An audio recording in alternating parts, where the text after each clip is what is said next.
Salam dostlar.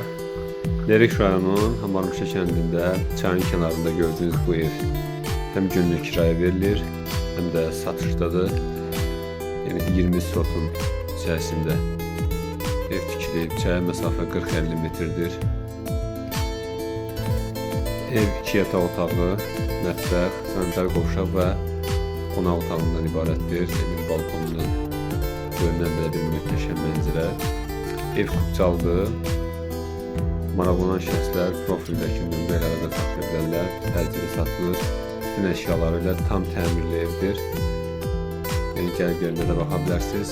Qiymət və ətraflı məlumat üçün profildə göstərilən nömrə ilə əlaqə saxlaya bilərsiniz və ya WhatsApp yazabilirsiniz.